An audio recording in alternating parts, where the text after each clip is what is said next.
নিত্য নতুন audio story পেতে আজই সাবস্ক্রাইব করুন আমাদের চ্যানেল জ্ঞান বিকাশ টিউটোরিয়াল। আজকে পড়ছি শারমিন আহমেদের নেতা ও পিতা, অষ্টম পর্ব। স্বাধীনতা বিরোধী পাকিস্তান ও সিআইএ এর প্রতিনিধি মোশতাক ও তার অনুচরদের লক্ষ্য ছিল ত্রিমাত্রিক: ১. আব্বু ও মুজিব কাকুর মধ্যে দূরত্ব সৃষ্টি করা। ২. মুজিব কাকুর ভুল প্ল্যান পলিসিকে সমর্থন করা। ৩. মুজিব কাকু সহ স্বাধীন যুদ্ধের মূল নেতৃবৃন্দকে হত্যা করা। আব্বুর সাথে মুজিব কাকুর ভাঙন ধরানোটাই ছিল খুব সম্ভবত মোশতাকের প্রথম লক্ষ্য, কারণ মোশতাক জানতেন যে আব্বু ছিলেন মুজিব কাকুর বর্মস্বরূপ। তারা এক থাকলে বাকি দুই লক্ষ্য বাস্তবায়ন সম্ভবপর নয়। মুজিব কাকুকে আব্বুর থেকে দূরে সরিয়ে নেওয়ার কাজে তিনি ব্যবহার করেছিলেন শেখ মুজিব কাকুর নিকট কিছু আত্মীয় স্বজনদেরকে, যেমন শেখ মুনিব। এই আত্মীয়দের ধারণাও ছিল না যে মুজিব তাজউদ্দিন জুটির ভাঙন শুধুমাত্র দুটি ব্যক্তির সম্পর্কের ভাঙন নয়। ওই ভাঙনের ফলে একদিকে দেশের যেমন ব্যাপক ক্ষতি সাধন হবে, তেমন তারা নিজেরাও হয়তো বেঁচে থাকবেন না। আব্বুর স্পষ্টবাদিতা ও অপ্রিয় সত্যকে তুলে ধরার সৎ সাহসকে তারা অন্তরায় গণ্য করেছিলেন, যদিও ওই গুণাবলী ছিল দেশ রক্ষার বর্মস্বরূপ। এই প্রসঙ্গে মনে পড়ছে গোলক মজুমদারের কথা। 1971 সালে বিএসএফ এর পূর্বাঞ্চলীয় ইন্সপেক্টর জেনারেল এই পরম শ্রদ্ধাভাজন মানুষটি তার কর্মক্ষেত্রে দায়িত্ব পালনের বাইরেও বাংলাদেশের স্বাধীনতা যুদ্ধকে সমর্থন করেছিলেন নিঃস্বার্থভাবে। সুশাসন ভিত্তিক, গণতান্ত্রিক ও সবল কাঠামোর উপর স্বাধীনতা উত্তর বাংলাদেশ গড়ে উঠুক, এই ছিল তার একান্ত কামনা। কথা প্রসঙ্গে 87 সেই সাক্ষাতে তিনি আমাকে বলেছিলেন, তাজউদ্দিন সাহেব ছিলেন শেখ সাহেবের মহৎ ও বিশ্বস্ত বন্ধু, কিন্তু কঠোর সমালোচক। তিনি শেখ সাহেবকে সাথে নিয়ে বাংলাদেশের জন্য পরিবর্তন আনতে চেয়েছিলেন। আব্বুর পদত্যাগের পর শুরু হলো আমাদের জীবনে আর এক নতুন অধ্যায়। আব্বু বললেন, যত তাড়াতাড়ি পারা যায় সরকারি বাসভবন ছেড়ে আমাদের নিজেদের বাসায় উঠতে হবে। ধানমন্ডির বাসায় ভাড়াটেদের নোটিশ দেয়া হলো। পূর্ণোদ্যমে শুরু হলো বাধা ছাদার কাজ। বাসা বদলাবার তোড়জোড়ের মধ্যে দিয়ে আব্বুকে হঠাৎ করেই যেন কাছে পেলাম। তার কাছে যেন নতুন করে পরিচয় শুরু হলো। দেখা গেল যে কোচ কাজ, বাধা ছাদা ও মেরামতের কাজে আব্বুর জুড়ি নেই। আম্মার সঙ্গে সঙ্গে আব্বুও কাজ করে যাচ্ছেন সুচারুভাবে। ছোট্ট রিমি, যে ছোটবেলা থেকে খুব দায়িত্বশীল ও সংসারী, সেও আব্বু ও আম্মাকে বাসা বদলানোতে খুবই সহায়তা করছিল। সরকারি বাড়ির সব আসবাবপত্র যা আমাদের দায়িত্বে ছিল তার তালিকা আব্বু তৈরি করলেন। কর্তৃপক্ষকে তালিকা অনুযায়ী সবকিছু বুঝিয়ে দিয়ে আব্বু ও আম্মা আমাদের নিয়ে রওনা দিলেন হাতে করা জীবনের প্রথম বাড়ি ধানমন্ডির 751 সাত মসজিদ রোডের উদ্দেশ্যে। 28 নভেম্বরের ঘন সন্ধ্যায় আমরা ফিরে এলাম নিজ গৃহে।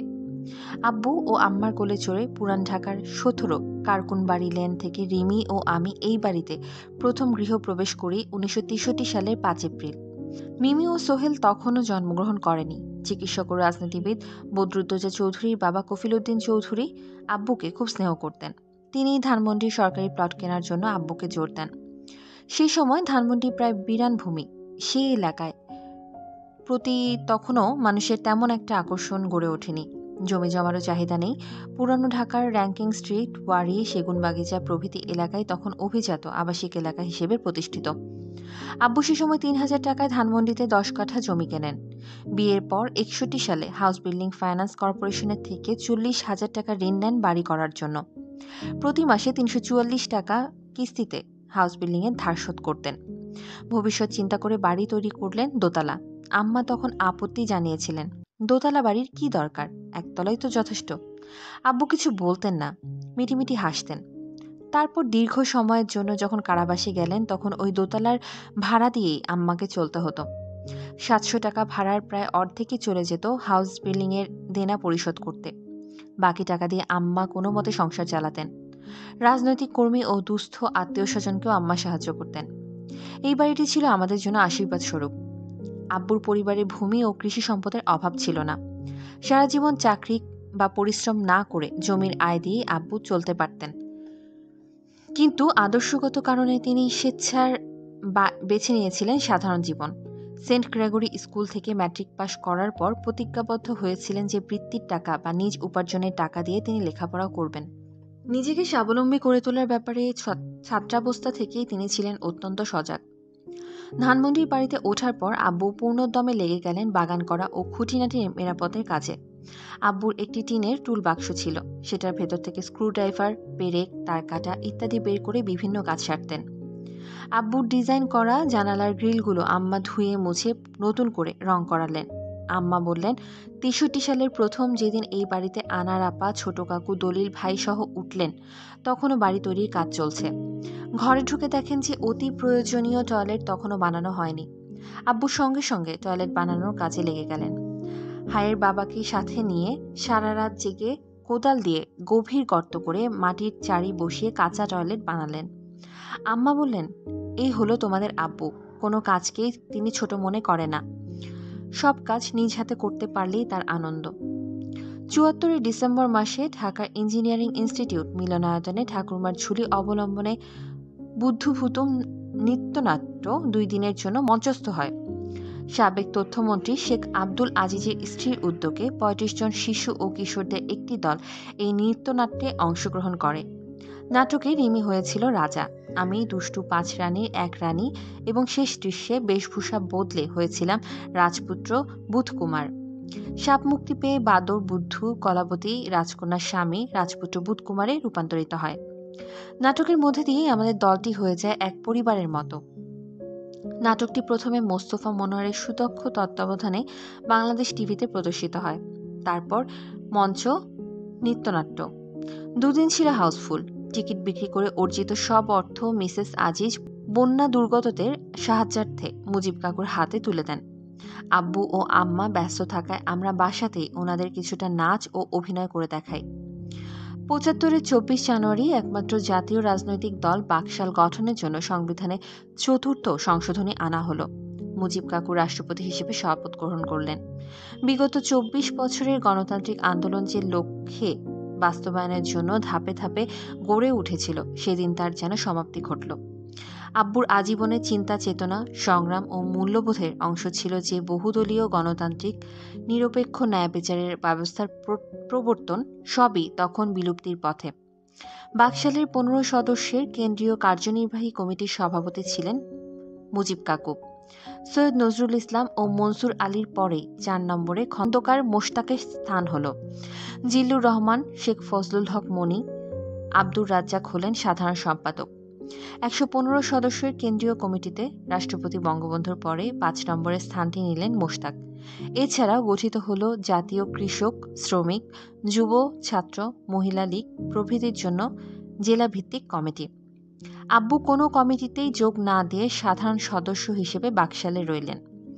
বাকশাল ত্যাগ করলে তার তিল তিল করে হাতে গড়া দল আওয়ামী লীগ ত্যাগ করতে হয়, সেই কারণে তিনি নামে মাত্র সদস্য পদে রইলেন। আব্বু তখনও আশার বিপরীতে আশা করেছিলেন যে মুজিব কাকু একদিন তার ভুল বুঝতে পারবেন। মনে পড়ে বহু দলের বিপরীতে যখন ত্রিদলীয় ঐক্যজোট করা হলো, আব্বু কমিউনিস্ট পার্টির নেতা মণি সিংহকে বলেছিলেন, মণিদা, আপনারা ত্রিদলীয় ঐক্যজোট করেননি, ত্রিশূল করেছেন। এক শুলে মুজিব ভাই মারা যাবেন, অপর শুলে আপনারা আর আমরা, এবং তৃতীয় শুলে দেশপ্রেমিক শক্তিকে মারা হবে।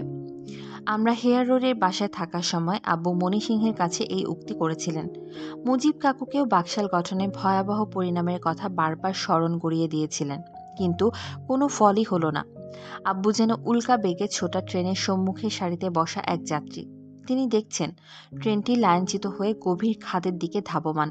তার আশেপাশের অন্যান্য যাত্রীরা কেউ ঘুমন্ত, কেউ বা গালগল্পে মশগুল। ট্রেন চালকেরও কোনো হুঁশ নেই।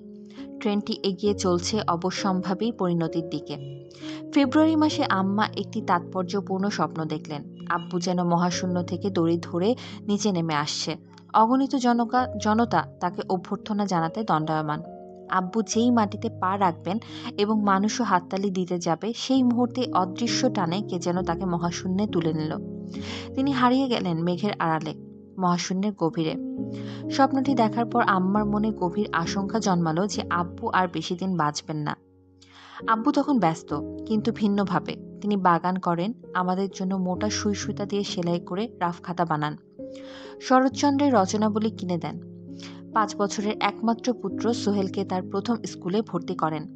মিমি ও সোহেলের হাত ধরে ধানমন্ডি লেকের পার ও আবাহনী মাঠে বেড়াতে যান। খাবার টেবিলে তার ছাত্র জীবন, রাজনৈতিক জীবন ও ৭১-এর স্মৃতিচারণা করেন। ধর্ম, দর্শন, শিল্প ও সাহিত্য নিয়ে আলোচনা করেন। ৪৪ সালে ম্যাট্রিক পরীক্ষার একদিন আগে আব্বু শেরে বাংলা একে ফজলুল হকের বক্তৃতা শুনতে সভায় গিয়েছিলেন। পরীক্ষার দিন আরেকজনের কাছে থেকে লেখার জন্য ভালো কলম ধার করে পরীক্ষা দেন। ফলাফল যেদিন বের হলো, হোটেল সুপারিনটেন্ডেন্ট ভুল রোল নাম্বার দেখে রাজনীতির কাজে ব্যস্ত আব্বুকে খবর দিয়েছিলেন যে তিনি সেকেন্ড ডিভিশন পেয়েছেন। নিয়মিত বৃত্তি পাওয়া আব্বু ভাবলেন যে এবারে আর স্কলারশিপের অর্থে কলেজে পড়া হবে না। এরপর আব্বুর রাজনৈতিক সহকর্মী শামসুল হক ও মুজিব কাকুর সঙ্গে তার দেখা হয়। তার মেধা তালিকায় ১২তম স্থান লাভের জন্য আব্বুকে অভিনন্দন জানান। তাদের মাধ্যমে আব্বু প্রথম সঠিক ফল জানতে পারে। আব্বু ইন্টারমিডিয়েট পাশ করেন মেধা তালিকায় ৪র্থ স্থান লাভ করে। কিন্তু মাঝখানে লেখাপড়ায় ছেদ পড়ে। ব্রিটিশ শিক্ষা বর্জন আন্দোলনের সাথে একাত্ম হয়ে তিনি ১ বছর লেখাপড়া করেননি। পরে দাদির চাপে ১৯৪৮ সালে ইন্টারমিডিয়েট পরীক্ষা দেন এবং অর্থনীতিতে অনার্স নিয়ে ঢাকা বিশ্ববিদ্যালয়ে ভর্তি হন। আব্বুর ছাত্র জীবনের স্মৃতিচারণায় চলে আসত অসংখ্য মানুষের নাম। সকলের সঙ্গেই তার সম্পর্কের মূল যোগসূত্র ছিল দেশসেবা। স্মৃতিচারণায় যখন মুজিব কাকুর প্রসঙ্গ উঠত, লক্ষ্য করতাম আব্বু কেমন যেন ভালোবাসার সঙ্গে তার কথা বলছেন। তার প্রতি আব্বুর অভিমান ছিল, কিন্তু ভালোবাসায় ছিল না এতটুকু খাদ। মুসলিম লীগের একনিষ্ঠ কর্মী রাজনৈতিক আব্বু যখন দেখলেন যে মুসলিম লীগ সাধারণ মানুষের আশা আকাঙ্ক্ষা প্রতিষ্ঠা না করতে পেরে মুষ্টিমেয় বিত্তশালী ক্ষমতাসীনদের প্রতিনিধি ও স্বৈরাচারী সরকারের বাহক হিসেবে পরিণত হয়েছে, তখন তিনি হলেন আওয়ামী লীগের অন্যতম উদ্যোক্তা ও সংগঠক। ঢাকা জেলা আওয়ামী লীগের সাধারণ সম্পাদক আব্বু ১৯৫৪ সালের প্রাদেশিক নির্বাচনে আওয়ামী লীগে থেকে যুক্তফ্রন্টের প্রার্থী হিসেবে মনোনয়ন পান। নির্বাচনে মুসলিম লীগের বিপক্ষে যুক্তফ্রন্ট জোট গঠিত হয়।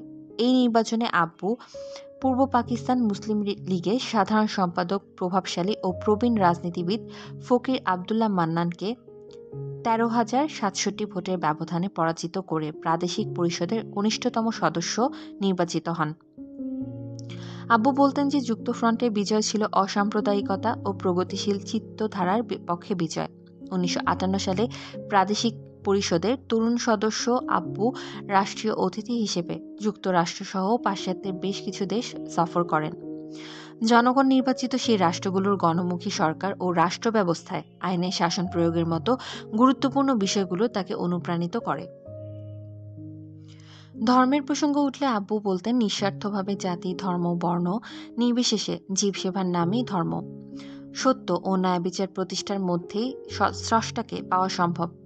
আব্বু বরাবরই ধর্মান্ধতা ও ধর্মবিরোধিতার মাঝামাঝি স্থানকে আদর্শ হিসেবে গ্রহণ করেছিলেন। ধর্মের ভিত্তিতে রাষ্ট্র বৈষম্য প্রদর্শন করবে না এবং রাষ্ট্রে সব ধর্মের সমান অধিকার থাকবে। ধর্মনিরপেক্ষতাকে তিনি এভাবেই সংজ্ঞায়িত করেছিলেন। পাকিস্তান আমলের মতো রাষ্ট্রের হাতে যাতে ধর্মের অপব্যবহার না হয়, সেজন্যই ধর্মনিরপেক্ষতা স্বাধীন বাংলাদেশে গৃহীত হয়। এক্ষেত্রে মার্কিন যুক্তরাষ্ট্রের বিল অব রাইটসের ভিত্তিতে গড়া সংবিধানের প্রথম সংশোধনীতে উল্লেখিত ধর্মীয় অধিকারের সাথে আব্বুর চিন্তাভাবনার মিল লক্ষ্য করা যায়। আব্বু বলতেন যে আমাদের দেশে ধর্মকে আমরা আচার ও আনুষ্ঠানিকতার মধ্যে সীমাবদ্ধ করে রেখেছি। আমাদের ধর্মীয় শিক্ষা ব্যবস্থা রয়েছে বিরাট গলদ। সে কারণেই ধর্মের মূল বার্তা নির্যাতিত ও অসহায়ের পক্ষে সংগ্রামের সময় অধিকাংশ ধর্মজ্ঞ ও ধর্মীয় নেতাকে খুঁজে পাওয়া যায় না। আব্বুর তরুণ বয়সী ডায়েরিগুলো পড়লে দেখা যায় যে তিনি মিশেছেন সব ধর্মমত ও যে কোনো শ্রেণীর মানুষের সঙ্গে, জড়িত থেকেছেন বিভিন্ন মানব কল্যাণমূলক ও রাজনৈতিক কর্মকাণ্ডের সঙ্গে, চরিত্রকে পরিশুদ্ধ করেছেন আত্মসমালোচনার মাধ্যমে, ধর্মীয় কর্মকাণ্ডকে যুক্ত করেছেন জনকল্যাণে। কলেজ ছাত্র তাজউদ্দিন জোহরের নামাজ পড়েছেন এবং বেরিয়ে যাচ্ছেন নগর ছাত্রদের জন্য সাংগঠনিক কমিটি গঠনের কাজে। তাজউদ্দিন আহমেদের ডায়েরি ৬ আগস্ট ১৯৪৬ থেকে নেয়া। তিনি কোরআন শরীফ কিনছেন, জামিয়াতুল উলেমা প্রসঙ্গে মৌলানা সাহেবের জন্য বিবৃতি তৈরি করছেন, জুম্মার নামাজ পড়েছেন, মাদ্রাসার সভায় যোগ দিচ্ছেন, মাদ্রাসার সভায় সভাপতিত্ব করেছেন, আবার পাশাপাশি তিনি রেল স্টেশনে পড়ে থাকা অচেনা এক মৃতসম যাত্রী বৃদ্ধার জন্য উদাসীন রেল কর্তৃপক্ষের কাছে ও হাসপাতালে করেছেন ছুটাছুটি। তিনি লড়েছেন অন্যায়ের শিকার ও এতিমখানার ছাত্রদের অধিকার নিয়ে। সাম্প্রদায়িক দাঙ্গার বিরুদ্ধে ও নির্যাতিত সংখ্যালঘুদের পক্ষে সোচ্চার হয়েছেন। বন বিভাগের কর্মচারীদের ঘুষ ও দুর্নীতির বিরুদ্ধে লড়তে গিয়ে হাজত খেটেছেন। আব্বু বলতেন, ব্যক্তি ও রাজনৈতিক স্বার্থসিদ্ধির জন্য যারা ধর্মের লেবেল পড়ে অপকর্ম করে তারা ধর্মেরই অবমাননা করে। তাদের অপকর্মের ফলে সহিংসতা, দাঙ্গা প্রভৃতি ছড়িয়ে পড়ে দাবানলের মতো। দুর্নাম হয় ধর্মের। আব্বু ধর্মের লেবেল ভিত্তিক রাজনীতি সমর্থন করতেন না। তিনি সকল ধর্মের নির্যাস ও বিশ্বজনীন মূল্যবোধ, ন্যায়, সমতা ও সততার উপর প্রতিষ্ঠিত সমাজ করার জন্যই আজীবন সংগ্রাম করেছিলেন। সেই কত যুগ আগে থেকেই আব্বু এমন ধরনের চিন্তাভাবনা করতেন যার যৌক্তিকতা ও প্রাসঙ্গিকতা দিনে দিনেই বৃদ্ধি পাচ্ছে। বর্তমানে ধর্মের লেবেলধারী অধিকাংশ রাষ্ট্র, সরকার ও রাজনৈতিক দলগুলো হয়ে দাঁড়িয়েছে দুর্নীতি, স্বৈরাচার, নারী নিষ্পেষণ, অসহিষ্ণুতা, অজ্ঞতা ও হিংসার প্রতীক। যেসব ধর্মভিত্তিক রাজনৈতিক দলগুলো রাষ্ট্রের গায়ে ইসলামী লেবেল পরানোর চেষ্টা করে বা ইসলামী রাষ্ট্র গড়ার কথা বলে, তারা ভুলে যায় রাষ্ট্রের ধারণাটি ইসলাম থেকে আসেনি, এসেছিল হাজার বছর পরে ইউরোপ থেকে, এবং তা ছিল জাতিসত্তা ও ভৌগোলিক সীমারেখা ভিত্তিক। নবী করিম সাল্লাল্লাহু আলাইহি সাল্লাম ইসলামিক রাষ্ট্র গড়েননি। তিনি গড়েছিলেন তার সময়ের চেয়ে প্রগতিশীল উম্মাহ বা এমন এক জাতি বা যার কোনো ভৌগোলিক সীমারেখা ছিল না, বিশেষ কোনো বংশ বা বর্ণভিত্তিক জাতিসত্তার সাথে সম্পৃক্ত ছিল না। এই উম্মাহ বিভিন্ন ধর্ম, বর্ণ, শ্রেণী, গোত্রে গঠিত এবং উচ্চ আদর্শ ও মূল্যবোধের সংমিশ্রণে সৃষ্ট ছিল। ইসলাম ধর্ম ইউরোপের রেনেসায় পথিকৃত হতে পেরেছিল ওইসব উচ্চতর মানবিক মূল্যবোধের জন্য। যুক্তরাষ্ট্রের ন্যাশনাল সিকিউরিটি কাউন্সিলের প্রাক্তন ডেপুটি ডাইরেক্টর এবং হার্ভার্ড ইন্টারন্যাশনাল ল জার্নালের প্রতিষ্ঠাতা ডক্টর রবার্ট ডিকসন ক্রেনের মতে, নবী করিম সাল্লাল্লাহু আলাইহি সাল্লাম বিভিন্ন ধর্ম, বর্ণ ও গোত্রকে একত্র করে যে উন্নত মডেল গঠন করেছিলেন, পরবর্তী সময়ে তা আদি আমেরিকান চেরোকি গোত্র সৃষ্ট কনফেডারেশন ও মার্কিন যুক্তরাষ্ট্রের কনফেডারেশন প্রণয়নে প্রভাবিত করে। আব্বু ছিলেন একজন যথার্থ রাষ্ট্রনায়ক।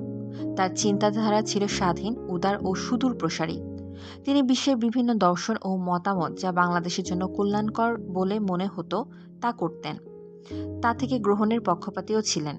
সাম্য ও সম্পদের ন্যায়ভিত্তিক সুষম বন্টন বিষয়টি ছিল তার চেতনার একটি অংশ। তার উদ্যোগে ইসলামী ব্যাংকের সদস্যভুক্ত হয় বাংলাদেশ। তিনি মনে করতেন যে এই ব্যাংকের একমাত্র লক্ষ্য ইসলামের আদর্শ অনুযায়ী মুনাফা হবে না, বরং পুঁজি বিনিয়োগ হবে সাধারণ মানুষের কল্যাণে।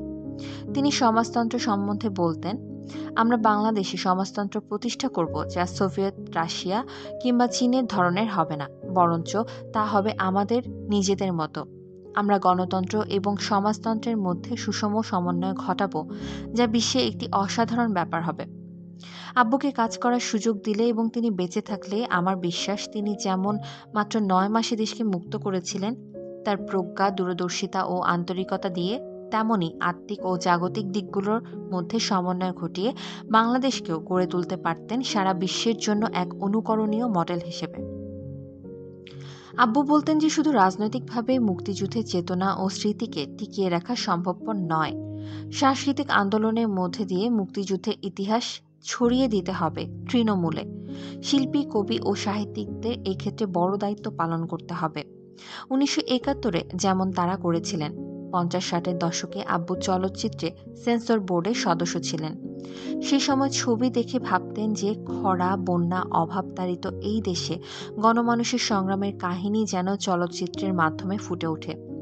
সুস্থ, রুচিশীল ছবির চাহিদা যেন গড়ে ওঠে, সেই জন্য পরিবেশ ও মানসিকতা তৈরি করার কথা তিনি ভাবতেন।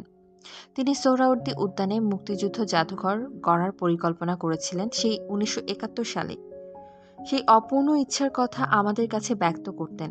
সেই জাদুঘরে প্রতিষ্ঠিত হবে বা প্রদর্শিত হবে মুক্তিযুদ্ধ ভিত্তিক আলোকচিত্র, প্রামাণ্যচিত্র, বঙ্গবন্ধুর 7 মার্চের ঐতিহাসিক ভাষণ, বিগত 24 বছরের সংগ্রামের ইতিহাস, তথ্য ও নিদর্শন। জাদুঘরের সঙ্গেই থাকবে গবেষণাগার, যেখানে বসে নতুন প্রজন্ম মুক্তিযুদ্ধের ওপর গবেষণা করবে। আব্বু বলতেন, বাংলাদেশের জন্মের ইতিহাস সংরক্ষণের মধ্যেই প্রতিক্রিয়াশীলদের ষড়যন্ত্রকে প্রতিহত করা সম্ভব। সাধারণত খাবার টেবিলেই চলত এই সকল আলোচনা। আব্বু খাবার খেতেন খুব পরিপাটি করে, এতটুকু খাবারও নষ্ট করতেন না। আমাদের বলতেন, যতটুকু খাবার খেতে পারবে ততটুকুই প্লেটে নাও, কিন্তু বেশি নিয়ে নষ্ট করবে না। একদিন ছোট্ট সোহেল মাছ দেখে মুখ বাজার করে বলল, মাছ খাবো না। আম্মা বললেন, তাহলে ডিম ভেজে দিই। আব্বু সেই মুহূর্তে সোহেলকে খাবার টেবিল থেকে উঠিয়ে বারান্দায় নিয়ে গেলেন। খুব আস্তে করে ছেলেকে বললেন, এই দেশ স্বাধীন করার জন্য লাখ লাখ মানুষ প্রাণ দিয়েছে। দেশের বহু লোক না খেয়ে মারা যাচ্ছে, আর তুমি মাছ খেতে চাও না? শিশু সোহেলের ওই কথাগুলো বোঝার বয়স হয়নি। তারপরও ওই মাছ খেতে না চাওয়ার জন্য ছোট্ট ঘটনার মধ্যে দিয়ে দেশপ্রেমের শিক্ষা দিতে আব্বু দ্বিধা করলেন না। অন্যকে যা করতে বলতেন তিনি নিজেও তা পালন করতেন অক্ষরে অক্ষরে। নিজেকে নিয়ে গর্ব করা বা অহমিকার মতো ব্যাপারটা তার মধ্যে ছিল না, ছিল একেবারেই অনুপস্থিত। নিজের কাজ নিজে করতে ভালোবাসতেন, থাকতেন সাদাসিধেভাবে, কিন্তু পরিষ্কার পরিপাটি। লেখাপড়া করতেন প্রচুর। সুরাপান বা ধূমপান বর্জন করেছেন আজীবন। অর্থমন্ত্রী থাকাকালীন বিদেশে সফর করতেন, উঠতেন সস্তা হোটেলে, এবং গরিব দেশের পয়সা বাঁচুক এজন্য সস্ত্রীক তিনি কখনোই বিদেশে যাননি। সত্য ও ন্যায় ছিল তার সার্বক্ষণিক সঙ্গী। অসত্য ও অন্যায়ের বিরুদ্ধে তিনি ছিলেন এক অবিশ্রান্ত যোদ্ধা। তিনি যেন এক ক্ষণজন্মা সাধকেরই গুণাবলীতে ভূষিত ছিলেন। আমাদের বিয়ে প্রসঙ্গ উঠলে আব্বু বলতেন, বিয়ে হবে সাধারণভাবে।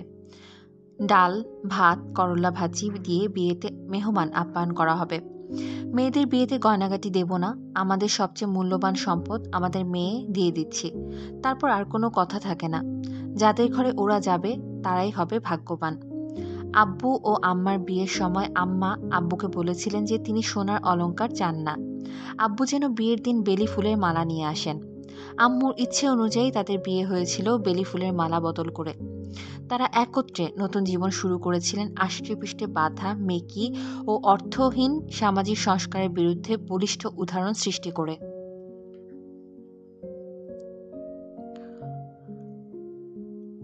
আমার জন্মের দিন আব্বু প্রথা ভেঙে আতুর ঘরে আম্মা ও আমার সঙ্গে সারা রাত জেগে আমাদের পরিচর্যা করেছিলেন।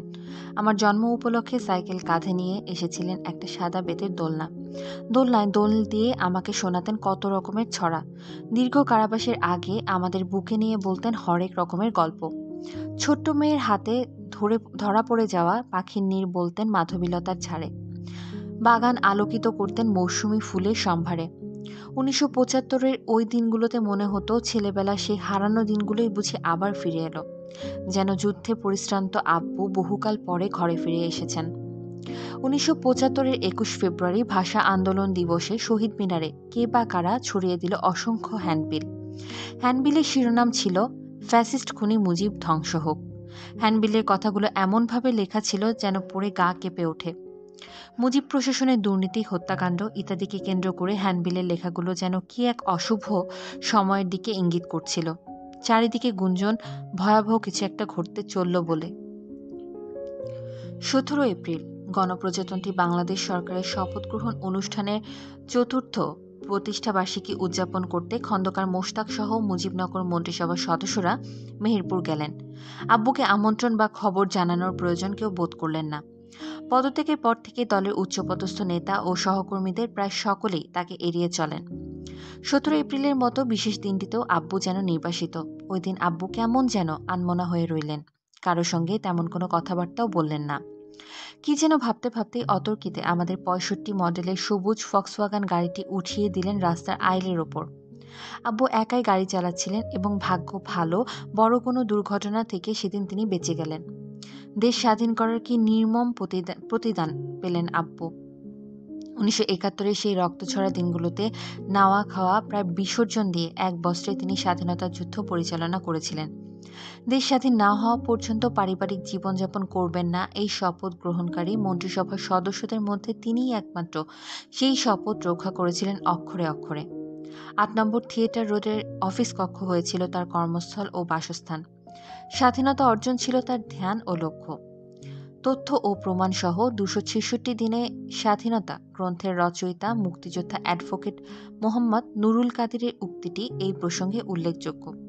তিনি গ্রন্থে উল্লেখ করেছেন, আল্লাহ তাআলা আমাদের স্বাধীনতা দিতে চেয়েছিলেন বলেই বঙ্গবন্ধু শেখ মুজিবুর রহমানকে 25 মার্চ 1971 রাতে পাকিস্তানি সেনাবাহিনীর হাতে বন্দী হতে সাহায্য করে প্রধানমন্ত্রী তাজউদ্দিন আহমেদকে স্বাধীনতা যুদ্ধ চলাকালীন সময়ে বাংলাদেশের একচ্ছত্র নেতা বানিয়েছিলেন।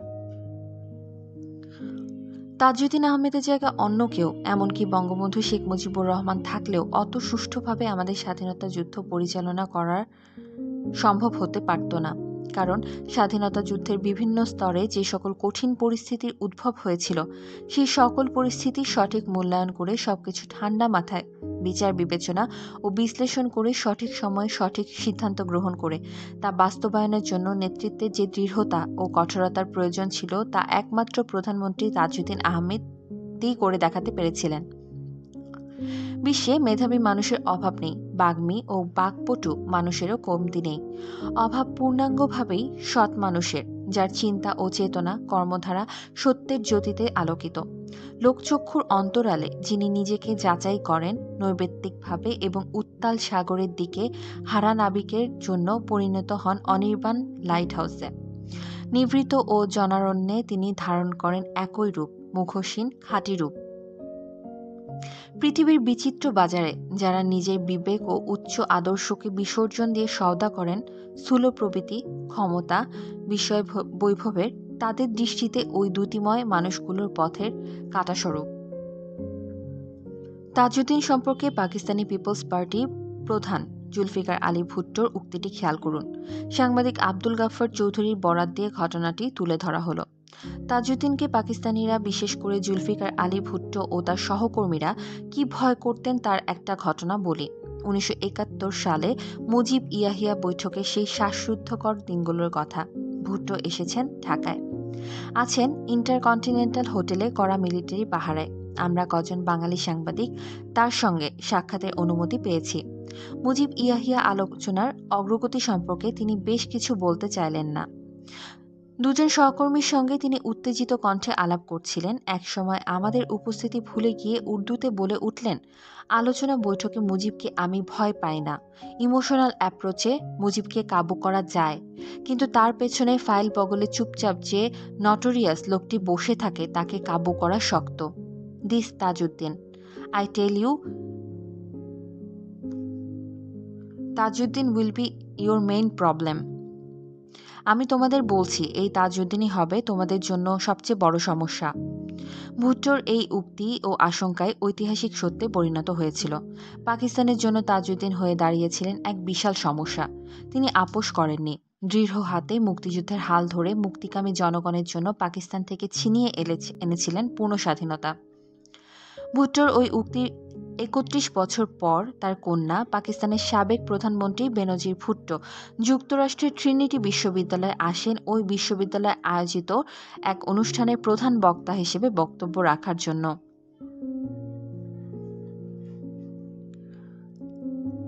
সংবর্ধনা অনুষ্ঠানে আমাদের পারিবারিক বন্ধু, ট্রিনিটি বিশ্ববিদ্যালয়ে কর্মরত অধ্যাপক ও প্রকৌশল বিভাগের তৎকালীন চেয়ারম্যান ডক্টর মাহবুব উদ্দিনের সঙ্গে তার পরিচয় হয়। বেনজির যখন জানতে পারেন যে তিনি বাংলাদেশের এবং আব্বুর সঙ্গে তার পারিবারিক সূত্রে পরিচয় রয়েছে, তখন তিনি পরিষ্কার মন্তব্য করেন, আমি তাজউদ্দিন আহমেদ সম্বন্ধে আমার বাবার কাছে অনেক শুনেছি, তার কারণেই বাংলাদেশ প্রতিষ্ঠিত হয়েছে। 26 মার্চ 2009-এ ডক্টর মাহবুব উদ্দিন আমার কাছে বেনজির ভুট্টোর সাথে সাক্ষাতের ঘটনা এবং তার মন্তব্যটি উল্লেখ করেন। বাংলাদেশ প্রতিষ্ঠার পেছনে আব্বুর ভূমিকা সম্বন্ধে পাকিস্তানি নেতৃবৃন্দের কোনো সংশয় ছিল না।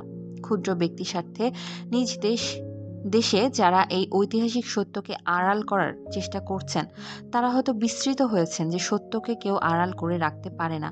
সত্যের আলো বড় তীব্র, নির্মম, সুন্দর। আশা, হতাশা, দুঃখ, বেদনার ঢেউ এপ্রিল পেরিয়ে পদার্পণ করল মে মাসে।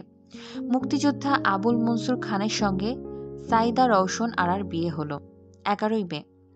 বরযাত্রী হিসেবে মনসুর ভাইয়ের সঙ্গে আব্বু তার শান্তিবাগের বাড়ি থেকে খিলগাঁয়ের বিয়ের অনুষ্ঠানে যোগ দিয়েছিলেন। বৌভাতে যেতে পারেননি বলে মনসুর ভাই পরের মাসে তার বাড়িতে আব্বু সহ আমাদের সবাইকে দাওয়াত করেন। নবপরিণীতা সাইদা ভাবির শিক্ষক আবুল কালাম আজাদও আমাদের সঙ্গে যোগ দেন। নতুন ভাবি অনেক উপাদেয় পদ রান্না করে আমাদেরকে আপ্যায়ন করলেন। মনসুর ভাই ও ভাবির আতিথেয়তা ও ছিমছাম ছোট্ট নতুন সংসার দেখে আমরা সবাই খুশি। এই দাওয়াতটি ছিল আমাদের সাথে কারো কোনো পারিবারিক দাওয়াতে আব্বুর শেষ যোগদান। খাবার খেতে খেতে আমরা বড়দের সাথে আলাপ করছি। আব্বু কথা প্রসঙ্গে মনসুর ভাইকে দেখিয়ে বললেন, আমার আত্মীয় হিসেবে, যুদ্ধাহত মুক্তিযোদ্ধা হিসেবে এদের অবদান ও প্রাপ্য থাকা সত্ত্বেও এদের আমি রেকমেন্ড করিনি, যাতে মানুষ বলতে না পারে আমি স্বজনপ্রীতি করেছি। তারপরেও আমি রেহাই পাইনি। আব্বুর স্মিত হাসি ভরা মুখে কেমন এক চাপা বেদনা খেলে গেল। মনে পড়ে আমার ছোট ফুফা মোহাম্মদ নুরুল ইসলাম খান, যিনি সৎ, দানশীল ও নিবেদিত সমাজসেবক হিসেবে তার এলাকায় পরিচিত ছিলেন। তিনি যখন 1973 নির্বাচনের সময় তার এলাকা ময়মনসিংহের ভালুকা থেকে আওয়ামী লীগের প্রার্থী হিসেবে মনোনয়ন চান, আব্বু তখন তার নীতি অর্থাৎ আত্মীয় স্বজনকে সুবিধা না দেওয়ার ব্যাপারটি উল্লেখ করেন। আব্বু ফুফাকে বলেন, আপনি একজন সৎ ও ভালো মানুষ, কিন্তু যখনই আপনি আমার মাধ্যমে নমিনেশন পাবেন, অন্য নিকট লোকেরা অসঙ্গত সুবিধা নেবে। এই লোকেরা ন্যায় বিচারে বাধা সৃষ্টি করবে। অন্যায় হলেও এদের পেছনে আমি রয়েছি, এই ভেবেই সাধারণ মানুষ ভয়ে চুপ করে থাকবে। ন্যায়নীতি, ন্যায় বিচার, আইনের শাসন, এই শব্দগুলোর সঠিক অর্থ যেন আব্বুর সমগ্র জীবনেই বিদ্যমান। আব্বুর মামা আওয়ামী লীগ নেতা ও সমাজসেবক হেকিম মোল্লাকে আব্বু খুবই শ্রদ্ধা করতেন। হেকিম নানাও আব্বুকে স্নেহ করতেন। গৌরবর্ণের বলিষ্ঠ গঠনে এই প্রাণচঞ্চল মানুষটিকে যখন সন্ত্রাসীরা হত্যা করে, আব্বু তখন অর্থমন্ত্রী। ওই হত্যাকাণ্ডে আব্বু গভীরভাবে মর্মাহত হয়েছিলেন। 1973 নির্বাচনের সময় আব্বু যখন কাপাসিয়ায় গেলেন, তখন পুলিশ সুপার আব্বুকে বলেছিল, হত্যার ব্যাপারে কাউকে যদি আব্বু সন্দেহ করে থাকেন, তিনি যেন তার বিরুদ্ধে ব্যবস্থা গ্রহণ করেন, অথবা এই বিষয়ে আব্বুর কোনো নির্দেশ থাকলে তা তিনি পালন করবেন। আব্বু পুলিশ সুপারকে একটি নির্দেশই দিয়েছিলেন। তিনি বলেছিলেন, আইনকে তার নিজ গতিতে চলতে দিন, আইনকে আরও কঠোর হতে দিন, আইনকে কারো হাতের মুঠোয় বন্দী করে রাখবেন না। এই হলো আব্বু, এক স্মরণীয়, বরণীয় ও অনুকরণীয় চরিত্র ও আদর্শের অধিকারী। মানুষের চরিত্রের আসল পরিচয় ফুটে ওঠে মূলত দুটি সময়ে, এক দুঃসময়ে এবং দুই ক্ষমতা প্রাপ্তির পর। জাতির চরম দুঃসময়ে একজন খাঁটি সেবকের মতোই আব্বু মুক্তিযুদ্ধের সফল নেতৃত্ব দিয়েছিলেন এবং ক্ষমতার শিখরে পৌঁছেও তিনি এক মুহূর্তের জন্যও ভোলেননি জনগণের কাছে তার দায়বদ্ধতার কথা, সততা, সংযম ও সুনীতির আদর্শকে। তারপরেও তো তিনি রেহাই পাননি। অজ্ঞানতার পরিমণ্ডলে তার সততা ও ন্যায়নীতি বোধই যেন হয়ে দাঁড়িয়েছিল এক বিরাট অপরাধ স্বরূপ। মন্ত্রিসভা থেকে পদত্যাগ করার পর লিভার সিরোসিসে আক্রান্ত মফিজ কাকুর শারীরিক অবস্থা অবনতির দিকে যাওয়ায় আব্বু ঠিক করলেন চিকিৎসার জন্য তাকে রাশিয়ায় নিয়ে যাবেন। ভিসার জন্য আব্বু তৎকালীন সোভিয়েত রাষ্ট্রদূতের সঙ্গে যোগাযোগ করলেন। রাষ্ট্রদূত জানালেন যে বাংলাদেশের বাইরে যাওয়ার জন্য ভিসা পেতে হলে আব্বুকে প্রথমেই রাষ্ট্রপতির অনুমতি গ্রহণ করতে হবে। বাংলাদেশ সরকারের পক্ষ থেকে সেরকমই নির্দেশ তাদের দেওয়া হয়েছে। এই কথা শুনে আব্বু বললেন, তাহলে তিনি দেশের বাইরে যাবেন না। যে দেশ তিনি স্বাধীন করলেন, সেই দেশের বাইরে যেতে হলে তাকে অনুমতি নিতে হবে, এর চেয়ে দুঃখজনক আর কি হতে পারে। 1977 সালে 28 জুলাই লিভার সিরোসিসের ব্যাধিতে মফিজ কাকু ইন্তেকাল করেন। আমাদের বাড়ির সামনে সরকারি গোয়েন্দা সংস্থার লোকজন তখনও কড়া নজর রেখেছে। মুক্তিযুদ্ধের সময় যারা আব্বুর প্রাণনাশের উদ্যোগ নিয়েছিল, তাদের হুমকির কারণে আমাদের দোতলায় সিঁড়ির গোড়ায় লোহার গ্রিলের কাছে দরজা বসানো হয়েছে। দেশ স্বাধীন করার কি অভিনব প্রতিদান! আব্বু বলতেন, যুগান্তরকারী বৈপ্লবিক কাজ করার সুযোগ মানুষের জীবনে খুব কমই আসে।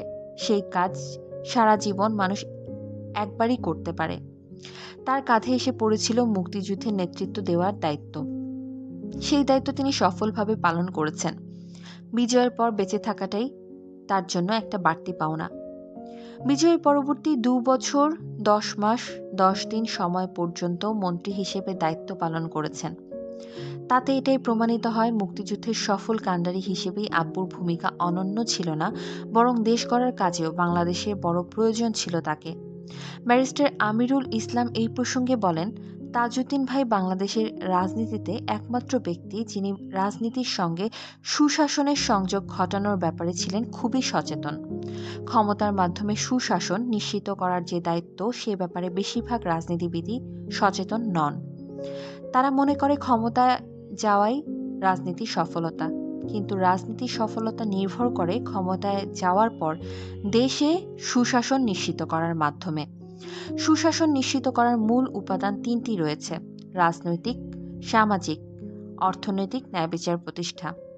রাজনীতিবিদ যখন জনগণের প্রতিনিধি হওয়ার বদলে নিজেকে সার্বভৌম মনে করে, তখনই ঘটে স্খলন। আমরা সংবিধানের প্রস্তাবনায় সুশাসন প্রতিষ্ঠার জন্য ওই তিনটি বিষয়ের প্রতি খুবই গুরুত্ব দিয়েছিলাম। এই উপাদানগুলোকে প্রতিষ্ঠার জন্য একজন রাজনীতিবিদের সবচেয়ে প্রয়োজন নিজেকে আইনের কাজে অনুগত করা। তাজউদ্দিন ভাই এই তিনটি বিষয়কে, যা ছিল আমাদের স্বাধীনতার অঙ্গীকার প্রতিষ্ঠিত করার বলিষ্ঠ উদাহরণ, তিনি সৃষ্টি করেছিলেন। আত্মপ্রচার বিমুখ আব্বু তার সারা জীবনের চিন্তায় ও কাজে যে মহৎ উদাহরণগুলো সৃষ্টি করেছিলেন, তা নতুন ও সুন্দর বাংলাদেশ গড়ার জন্য সমুজ্জ্বল দিক নির্দেশক হতে পারে এখনো। তারপর দেখতে দেখতে জুলাই মাসও এসে গেল প্রায়। আমাদের দিন চলছে নিত্যদিনের মতোই। এই সময় আম্মা লক্ষ্য করলেন দুপুরে খাবারের পর আব্বু কাউকে কিছু না বলে নিভৃতে কোথাও যেন উধাও হয়ে যাচ্ছেন। বেশ কয়েকদিন ধরেই এই অবস্থা চলছে। আম্মা একদিন ঠিক করলেন তিনি আব্বুকে অনুসরণ করবেন। দুপুরে খাবারের পর আব্বু আস্তে করে দোতলা থেকে নিচতলায় নেমে এলেন। পেছনেই আম্মা। আব্বু নিচতলার লনের উপর দিয়ে হেঁটে বাড়ির পেছনের গ্যারেজে ঢুকলেন। গ্যারেজে জাল দিয়ে ঘেরা কাঠের খাঁচায় রাখা ধপধপে সাদা খরগোশ দুটি আব্বুকে দেখে যেন প্রাণচঞ্চল হয়ে উঠল। সোহেল খরগোশ পছন্দ করে বলে মুজিব কাকু 1975-এর জানুয়ারি মাসে ওর জন্য দুটি খরগোশ উপহার হিসেবে পাঠিয়েছিলেন। সেই খরগোশ সেখানে রাখা ছিল। আব্বু মাটিতে উবু হয়ে বসে খাঁচার দরজা খুলে সেই খরগোশ দুটিকে পরম যত্নে কচি ঘাস খাওয়াতে লাগলেন। হঠাৎ আম্মার উপস্থিতি টের পেয়ে তিনি পেছনে ফিরে তাকালেন। আম্মা হতাশা ভরা নম্র কণ্ঠে বললেন, তোমাকে দিয়ে দেশের কাজ আর হবে না। আব্বু গভীর দৃষ্টিতে আম্মার দিকে তাকিয়ে স্মিত হাসলেন। সেই হাসিতে মিশেছিল এক অপরূপ নির্মলতা ও গভীর গোপন বেদনা। জুলাই মাসে কামাল ভাইয়ের বিয়ে ঠিক হলো ক্রীড়া নক্ষত্র সুলতানা আপার সঙ্গে। তিনি একবার আমাদের ধানমন্ডি স্কুলে অনুষ্ঠিত ক্রীড়া অনুষ্ঠানে যোগ দিয়েছিলেন। বিয়ে উপলক্ষে মুজিব কাকুর 32 নম্বর রোডের বাড়িতে খুব শোরগোল। আম্মা আমাকে সঙ্গে নিয়ে একদিন সন্ধ্যা রাতে মুজিব কাকুর বাসায় গেলেন। সবাই তখন আসন্ন বিয়ের আয়োজন নিয়ে আলোচনা করছে। মুজিব কাকি ঘরের সামনের বারান্দায় বসে পান খেতে খেতে গল্প করছেন। আমি মুজিব কাকুর ঘরের সামনে দিয়ে হেঁটে যেতেই ভেতর থেকে মুজিব কাকু আমাকে ডাকলেন, এই রিপি নাকি, ভেতরে আয়। ঘরের খোলা দরজা দিয়ে দেখা যায় মুজিব কাকু বালিশে মাথা রেখে বিছানায় চিত হয়ে শুয়ে আছেন। তার মাথার কাছে চেয়ারে বসে শেখ ফজলুল হক মনি বসা। তিনি মুখ নিচু করে নিম্ন স্বরে মুজিব কাকুকে কিছু বলছিলেন। মুজিব কাকুর ডাকে আমি ঘরে ঢুকতেই শেখ মনি মুখ তুলে আমার দিকে তাকালেন। তার দৃষ্টি শীতল ও সতর্ক। মুজিব কাকু তার স্বভাবজাত উষ্ণতা ভরা কণ্ঠে আমাকে জিজ্ঞেস করলেন কেমন আছি। এরপর দরাজ গলায় বললেন, শোন, আমি তোকে লেখাপড়া করতে রাশিয়ায় পাঠাবো। আমার সঙ্গে মুজিব কাকুর সেই শেষ কথা মনে পড়ে। 1968 সালে মুজিব কাকু ও আব্বু যখন জেলে, তখন এই বাড়িতেই অনাড়ম্বর পরিবেশে অল্প কিছু আত্মীয় স্বজন ও বন্ধু বান্ধবের উপস্থিতিতে মুজিব কাকুর জ্যৈষ্ঠ কন্যা হাসিনা আপার সাথে বিজ্ঞানী MA ওয়াজেদ মিয়ার বিয়ের অনুষ্ঠান সম্পন্ন হয়। আম্মার সাথে সেই অনুষ্ঠানে আমি যোগ দিয়েছিলাম। ঘোমটা পরা নববধূ হাসিনা আপাকে এই সামনের বারান্দায় বসানো হয়েছিল। বেনি বাঁধা রেহানা আপা বড় বোনের বিয়েতে খুব উৎফুল্ল ছিলেন। সেই সময় সংগ্রামী রাজনৈতিক পরিবারের সদস্য হিসেবে আমরা সকল সুখ দুঃখ ভাগ করে নিতাম। বিশেষ করে আব্বু ও মুজিব কাকুর হৃদ্যতার কারণে মুজিব কাকু ও আমাদের পরিবারের মধ্যেও সুন্দর সম্পর্ক গড়ে ওঠে। মুজিব কাকি ও হাসিনা আপা আম্মার হাতের রান্না খুব পছন্দ করতেন, বিশেষ করে শুটকি, নানান রকম ভর্তা ও মাছের তরকারি। আম্মা সেগুলো রেঁধে টিফিন ক্যারিয়ারে করে পাঠিয়ে দিতেন। হাসিনা আপা আমাদের বাড়িতে বেড়াতে আসতেন। কখনো তার সাথে থাকতো তার খালাতো বোন জেলি আপা, আনার আপার সহপাঠী। ইডেন কলেজে হাসিনা আপা আনার আপার 1 ক্লাস ওপরে পড়তেন। তিনি যখন ছাত্রলীগের নির্বাচনে সভাপতি পদপ্রার্থী হন, আনার আব্বা তখন সাধারণ সম্পাদকের পদপ্রার্থী হয়েছিলেন। স্বাধীনতার পর মুজিব কাকু ও আব্বুর মধ্যে আদর্শিক দূরত্ব বাড়তে থাকলে আমাদের দুই পরিবারের মধ্যে সৌজন্যপূর্ণ সম্পর্ক বজায় ছিল। কদিন পর ক্রিসেন্ট লেকের পাড়ে নতুন গণভবনে কামাল ভাইয়ের গায়ে হলুদের অনুষ্ঠান হলো। আজকাল যেমন বিয়ের অনুষ্ঠানগুলোতে বলিউড ও হিন্দি সংস্কৃতির ছড়াছড়ি ও বাড়াবাড়ি, বাংলা গানের বদলে হিন্দি গানের প্রাধান্য লক্ষ্য করা যায়, সেই সময় অনুষ্ঠানগুলো তেমন ছিল না। কামাল ভাইয়ের গায়ে হলুদ ও বিয়ের অনুষ্ঠানের আয়োজন হয়েছিল বাঙালি সংস্কৃতিকে কেন্দ্র করে। অনুষ্ঠানে অনেকেই রং খেলেছিলেন। রং খেলার পর রঙে রাঙানো অনেকেই নেমে পড়লেন লেকের পানিতে। লেকের পানি লাল রঙের রক্তিম বর্ণ ধারণ করল। মুজিব কাকি ভালো সাঁতার জানতেন। গায়ে হলুদের অনুষ্ঠানের পর তিনি ও অন্য অতিথিরা লেকে সাঁতার কাটলেন। জ্বর থাকায় রিমি গায়ে হলুদে যেতে পারেনি। বাসায় ফিরে আমি ওকে এই আনন্দপূর্ণ অনুষ্ঠানে বর্ণনা দিলাম। কামাল ভাইয়ের বিয়ের দিন আমরা মুজিব কাকুর বাসা থেকে বরযাত্রী হয়ে বেইলি রোডের অফিসার্স ক্লাবে বিয়ের অনুষ্ঠানে যোগ দিলাম। রেহানা আপা বন্ধুদেরকে নিয়ে নতুন ভাবিকে লক্ষ্য করে মজার গান গাইলেন। ওই বিয়ের কিছুদিন পরেই মুজিব কাকু আব্বুকে ফোন করে জানালেন জামাল ভাইয়েরও বিয়ে ঠিক হয়েছে, তার বোনের মেয়ে রোজির সঙ্গে। ঘরোয়া পরিবেশে অনুষ্ঠিত জামাল ভাইয়ের বিয়েতে আব্বু ও আম্মু যোগ দিলেন। দুই ছেলে ও নতুন দুই বউ সহ মুজিব কাকু ও কাকির ছবি সব দৈনিকের প্রথম পাতায় ছাপা হলো। কোনো কোনো পত্রিকায় বিয়ের ছবির নিচেই স্থান পেল দুর্ভিক্ষের শিকার ক্ষুধার্ত মরণাপন্ন মানুষের ছবি। জুলাই মাসে শেষে আব্বুর কাছে খবর এলো বাংলাদেশের সেনাবাহিনীর মধ্যে কেউ কেউ মুজিব কাকুকে হত্যার ষড়যন্ত্র করছে। তারা যে কোনো সময় মুজিব কাকু ও তার সরকারের ওপর আঘাত হানার জন্য প্রস্তুত। এই খবর পেয়ে একদিন রাত 11টায় গেঞ্জি ও লুঙ্গি পরে আব্বু হেঁটে সোজা চলে যান মুজিব কাকুর বাসায়। মুজিব কাকু তখন শোবার জন্য প্রস্তুতি নিচ্ছেন। আব্বু মুজিব কাকুকে ষড়যন্ত্রের খবর জানিয়ে বলেন তিনি যেন অবিলম্বে সেনাবাহিনী, বিশেষ করে তার গোয়েন্দা বাহিনীর ওপর নজর দেন। তিনি যেন এই খবরকে কোনোভাবেই হালকাভাবে না নেন। কিন্তু মুজিব কাকু আব্বুর এই সতর্কবাণীকে কোনো আমল দিলেন না। সেদিন আব্বু খুব চিন্তিতভাবেই ঘরে ফিরে এলেন। 15ই আগস্ট সকালে আব্বুর কাপাসিয়া এবং আমাদের দরদরিয়া গ্রামে যাওয়ার কথা ছিল, কিন্তু অভাবনীয়ভাবে ঘটনা মোড় নিল অন্যদিকে। খুব ভোরে প্রচণ্ড গোলাগুলির শব্দে আমাদের ঘুম ভেঙে গেল। আমার সমবয়সী খালাতো বোন ইরিনা আগের রাতে আমাদের বাসায় বেড়াতে এসে থেকে গিয়েছিল। সে চিৎকার করে রিমিকে জড়িয়ে ধরল। রাজশাহীর এমপি সৈয়দ আবু তালেব দুদিন আগে সরকারি কাজে ঢাকায় আমাদের বাসায় উঠিয়েছিলেন। তিনি হতভম্বের মতো ঘর থেকে বেরিয়ে এসে বারান্দায় দাঁড়ালেন। তার পাশে আব্বু ও কাজের ছেলে ইলিয়াস দাঁড়ানো। আমরাও একে একে বারান্দায় জড়ো হলাম। আম্মা চিন্তাগ্রস্ত কণ্ঠে বললেন, হঠাৎ এত গোলাগুলি কোথা থেকে আসছে? আব্বু বারান্দা থেকে দ্রুত ছাদে ছুটে গেলেন। রিমি ও আমিও গেলাম আব্বুর পেছনে পেছনে। দু একটি গুলির শব্দ আবারও শোনা গেল। তারপর সব নিঃশব্দ হয়ে গেল। আব্বু নিচে নেমে বারান্দায় স্ত্রীর টেবিলের পাশে রাখা ফোনে বিভিন্ন জনকে যোগাযোগের চেষ্টা করলেন, কিন্তু সেই ভোরে ফোনে কাউকেই পেলেন না। এরপর আব্বুর নির্দেশ মতো রিমিও ফোনে যোগাযোগের চেষ্টা করল। মিন্টো রোডে অধ্যাপক ইউসুফ আলীর সরকারি বাড়ির ফোন ধরল তার মেয়ে বেবি। বেবি জানালো যে ওর বাবা নামাজ পড়তে গিয়েছেন এবং তাদের বাড়ির কাছেও অনেক গোলাগুলি হয়েছে।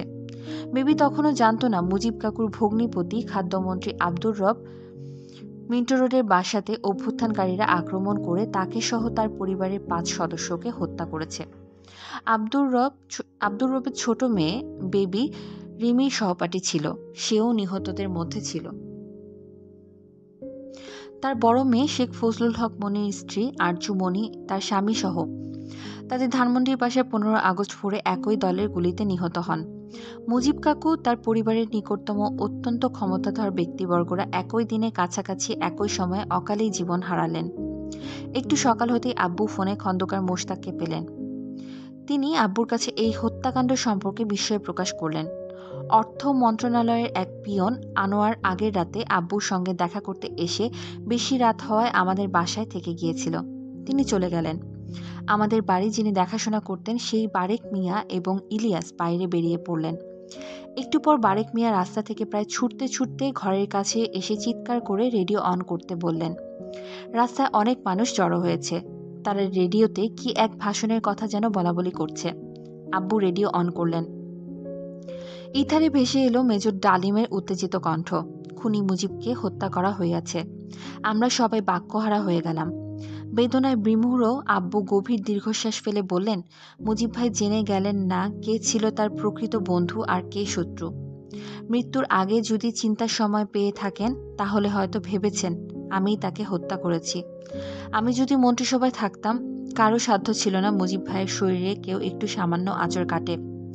সপরিবারে স্ত্রী ফজিলাতুন্নেসা মুজিব, 3 পুত্র শেখ কামাল, শেখ জামাল, 10 বছরের বালক শেখ রাসেল, ছোট ভাই শেখ নাসের, 2 পুত্রবধূ সুলতানা কামাল খুকি ও পারভিন জামাল রোজি সহ মুজিব কাকু নিহত হন। 2 কন্যা শেখ হাসিনা ও শেখ রেহানা সেই সময় পশ্চিম জার্মানিতে থাকায় তারা প্রাণে বেঁচে যান। শিশু রাসেলকে ছাড়েনি বর্বর ঘাতকের দল।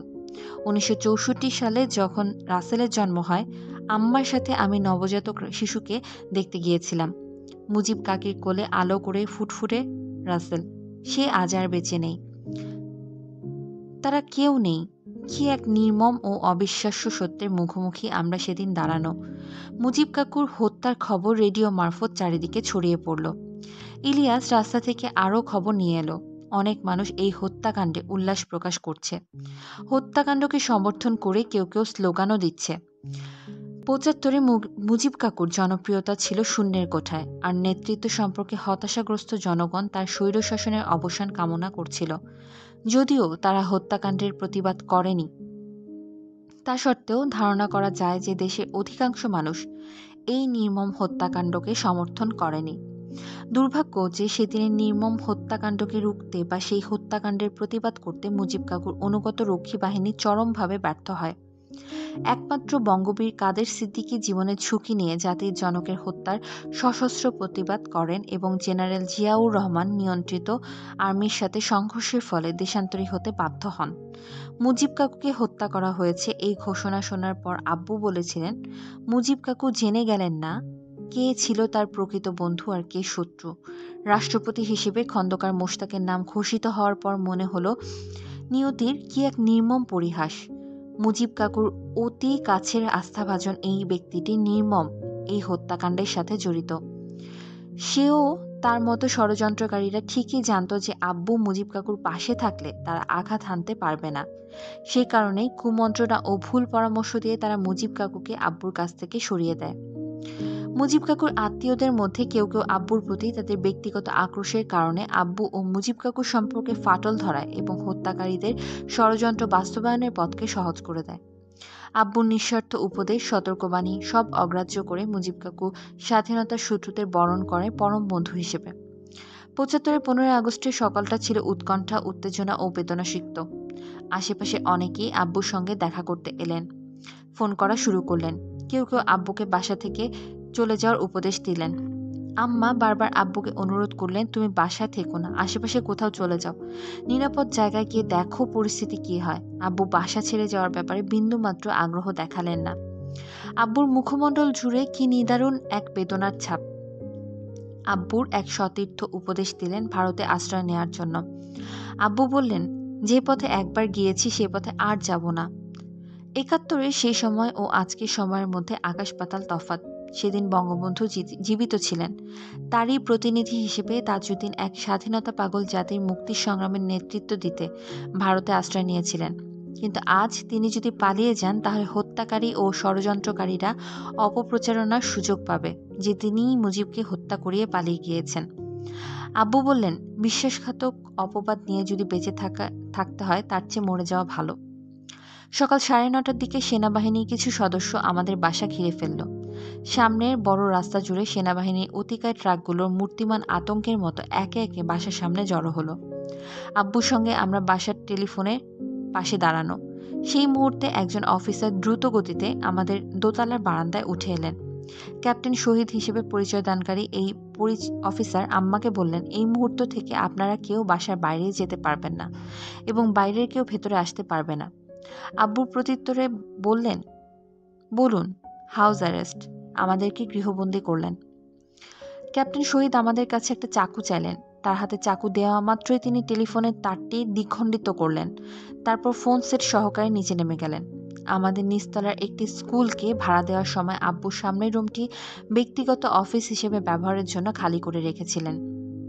সেই রুমটিকেই তারা তাদের থাকার জন্য বেছে নিল এবং বাসার ছাদের উপর এন্টি এয়ারক্রাফট গান স্থাপন করলো। তাদের ব্যাপার-স্যাপার দেখে মনে হচ্ছিল তারা যেন অস্ত্র-শস্ত্রে সজ্জিত বিশাল কোনো বাহিনীর মোকাবেলা করতে যাচ্ছে।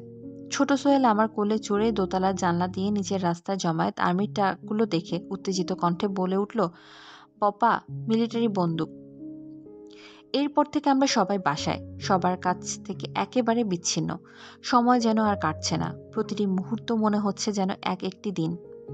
তারপর গভীর রাতে আমাদের দোতলার বারান্দার যে দরজা, সেখানে কলিং বেল বেজে উঠল। দরজা খুলতেই দেখা গেল হত্যাকারীদের অন্যতম মেজর ডালিম ও তার সঙ্গে অন্য একজন দাঁড়িয়ে রয়েছে। মেজর ডালিম জানালো যে আব্বুর নিরাপত্তার জন্য বাসায় আর্মির পাহারা বসেছে। নিরাপত্তা ঠিক আছে কিনা সেটা দেখতেই তার আগমন। আব্বু তাকে ধমক দিয়ে বললেন যে তাদের আসার উদ্দেশ্য আসলে তিনি বন্দী হয়েছেন কিনা সে ব্যাপারে নিশ্চিত হওয়া। আমাদের বাসায় বেড়াতে এসে আটকা পড়া সেই মামা চলে গেলেন পরদিন। আব্বু বলে কয়ে তার চলে যাওয়ার ব্যবস্থা করলেন। ইরিনা চলে গেল কয়েকদিন পর। তাদের চলে যাওয়ার অনুমতি মিললেও আমাদের কারো বাইরে যাওয়ার কোনো উপায় ছিল না। আব্বু বহু কষ্টে নিচের তলা থেকে সেনাবাহিনী কন্ট্রোল রুমের সঙ্গে যোগাযোগ করে 18 আগস্ট থেকে রিমি ও মিমির স্কুলে যাওয়ার অনুমতি জোগাড় করলেন। অন্তত বাইরের পরিস্থিতি রিমি স্বচক্ষে দেখে আমাদের জানাতে পারবে, যেটা আব্বু চিন্তা করেছিলেন। তাদের স্কুলে যাওয়ার সময় প্রচণ্ড ঝামেলা পোহাতে হতো। তাদের ব্যাগ, বই, খাতা ইত্যাদি পরীক্ষা করা হতো। স্কুল থেকে ফেরার পর আবারও একইভাবে আসতে হতো। রিমি স্কুলের সহপাঠীদের ধারণা ছিল 15ই আগস্টে আমাদেরকেও মেরে ফেলেছে। ওকে ক্লাসে প্রবেশ করতে দেখে তারা সবাই খুব চমকে গিয়েছিল। স্কুল থেকে রিমি শুনে এলো যে আর্মির পাহারায় মুজিব কাকুকে টুঙ্গিপাড়ায় কবর দেওয়া হয়েছে। রাস্তায় বিভিন্ন জায়গায় সে আর্মির পাহারা দেখল। সোহরাওয়ার্দী উদ্যানের সামনে একটি ট্যাঙ্কে রাখা হয়েছে, সেটাও দেখতে পেল। 19 আগস্ট রিমি 14 বছরে পা দিল। আমার জমানো অনেক স্ট্যাম্প ও কার্ডের মধ্যে একটি কার্ড রিমির খুব পছন্দের ছিল। সেই কার্ডটি ওকে জন্মদিনের উপহার দিতেই সে খুশিতে আপ্লুত হয়ে উঠল। আব্বুও মাথায় হাত রেখে আশীর্বাদ করলেন। তিনি সচরাচর যা করেন না। কয়েক লোকমা খাবারও তাকে তুলে দিলেন। 22 আগস্ট শুক্রবার সকালে আমাদের বাড়ির সামনে পুলিশের 2টি জিপ এসে থামল। এক পুলিশ অফিসার আব্বুকে বললেন, স্যার, আমাদের সঙ্গে আপনাকে যেতে হবে। আব্বুকে কোথাও নিয়ে যাওয়া হবে তা তিনি প্রকাশ করলেন না। আব্বু গোসল করে নাস্তা খেয়ে যাওয়ার জন্য প্রস্তুত হলেন। জিজ্ঞেস করলেন জামা কাপড় নিতে হবে কিনা। অফিসার বললেন, নিলে ভালো হয়। আব্বু একটা ছোট সুটকেসে কিছু জামা কাপড় গুছিয়ে নিলেন। সঙ্গে নিলেন কোরআন শরীফ ও কালো মলাটের ওপর সোনালি বর্ডার করে দেয়া একটি ডায়েরি, যাতে তিনি লিখেছিলেন মুক্তিযুদ্ধকালের কথা ও ভবিষ্যৎ বাংলাদেশ কিভাবে চলবে তার নির্দেশনা। আব্বুর ঘরের সামনে বারান্দায় আমরা 4 ভাই বোন দাঁড়িয়ে রয়েছি বিদায় দিতে। আব্বু আমাদের সবার মাথায় হাত বুলালেন। আম্মু জিজ্ঞেস করলেন, কি মনে হয় কবে তোমাকে ছাড়বে? আব্বু সিঁড়ির দিকে এগিয়ে যেতে যেতে হাত নেড়ে বললেন, টেক ইট ফরএভার, ধরে নাও চিরদিনের জন্যই যাচ্ছি। আমরা দৌড়ে লতা গুল্ম ও ফুলে ছাওয়া দোতলার জলছাদে এসে দাঁড়ালাম।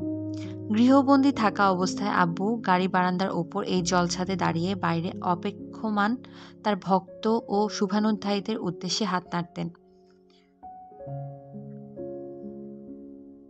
আজ আমরা আব্বুকে বিদায় দিতে তার উদ্দেশ্যে হাত নাড়ছি। আব্বু জিপে উঠতেই রাস্তার উল্টো দিকের মুদি দোকানের সামনে দাঁড়ানো নীল বর্ণের জিন্সের ট্রাউজার পরিহিত এক বিদেশি আব্বুর জিপের জানালার সামনে এসে দাঁড়ালো। তিনি আব্বুকে কি যেন বললেন। আব্বুও তাকে কি যেন উত্তর দিলেন। পুলিশ এবার তাকে বাধা দিল এবং আব্বুকে বহনকারী জিপটি সাঁ করে চোখের আড়াল হয়ে গেল। আমাদের মনে প্রশ্ন ছিল, কে এই বিদেশি, তার সঙ্গে আব্বুর কি কথা হয়েছিল। প্রায় 11 বছর পর আলোড়ন সৃষ্টিকারী বাংলাদেশ দ্য আনফিনিশড রেভলিউশন গ্রন্থের রচয়িতা মার্কিন সাংবাদিক লরেন্স লিফসুলটস সেই প্রশ্নের উত্তর দিলেন। ওয়াশিংটন ডিসির উপকণ্ঠে আমাদের ডেমোক্রেসি বুলেভার্ডের বাসায় বেড়াতে এসে জানালেন যে তিনিই ছিলেন সেই বিদেশি যার সঙ্গে আব্বুর কথা হয়েছিল। লিফসুলটস আব্বুকে জিজ্ঞেস করেছিলেন, আপনাকে কি মন্ত্রিসভায় যোগদানের জন্য নিয়ে যাওয়া হচ্ছে? আব্বু উত্তর দিয়েছিলেন, আমার তা মনে হয় না। আব্বু যেন ধরেই নিয়েছিলেন যে ওই যাওয়াই তার শেষ যাওয়া। নিত্য নতুন অডিও স্টোরি পেতে আজই সাবস্ক্রাইব করুন আমাদের চ্যানেল জ্ঞান বিকাশ টিউটোরিয়াল। ধন্যবাদ।